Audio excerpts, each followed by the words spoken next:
It's just a one mistake. Isa lang. Kaysa, dalawa, tatlo, pareho lang yun. Sumasa ka pa rin sa iba. Lasing ako noon. Lintik na palusot yan. Kahit lasing ka, alam mo ginagawa mo. Kaya nga nag-sorry ako nun sa'yo, di ba? Kasi kahit anong sabihin ko, I was wrong. Nagkamali ako, nasaktan kita. Nasaktan? Kayong mga lalaki, sa tingin nyo kapag nagbababae kayo, nasasaktan nyo lang kami? May kipagtsuktsakan kayo, tas sa tingin nyo, iiyak lang kami? Titutulog lang, tas okay na? Yun ang pangarap namin.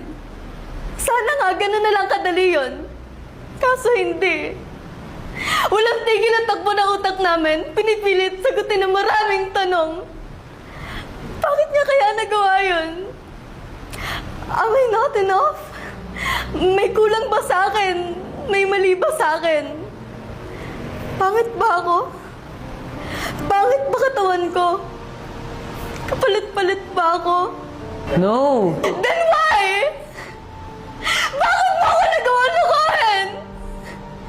Alam mo kung gaano kahirap sa akin magtiwala, Gio.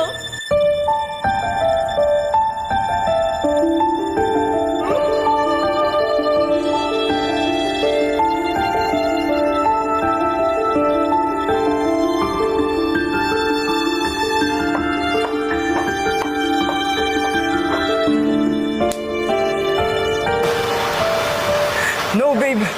Mali ang iniisip mo. Let me explain muna. Explain what? Ano? Paano mo i-explain sa akin kung paano kayo nahuli na best friend mo na nagde-date? How will you explain that, Euclid?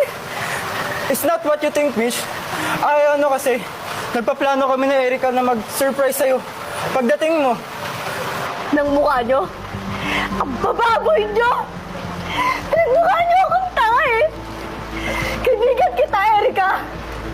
Out of all people, si Euclid pa! Kaibigan? Sino magsabing kaibigan kita, Mitch? Yan yung problema sa'yo. Masyado kang mabait. Masyadong uto-uto to the point na hindi mo alam niloloko ka na ng mga nasa paligid mo. Erica, don't say that! Baby, please. Let me explain muna. Hindi ganun. Nagkamali ako. Ba? No, Euclid!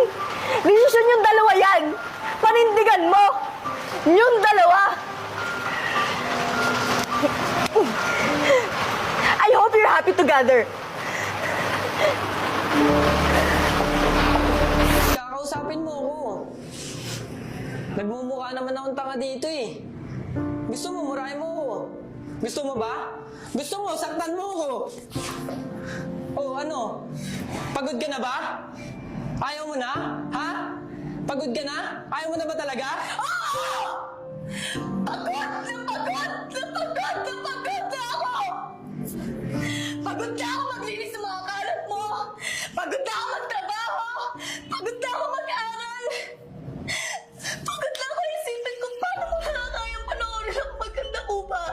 Makabayad lang sa kuryente at tubig na yan! Eh habang ikaw, ayan, patuloy na sa lintik na passion na yan!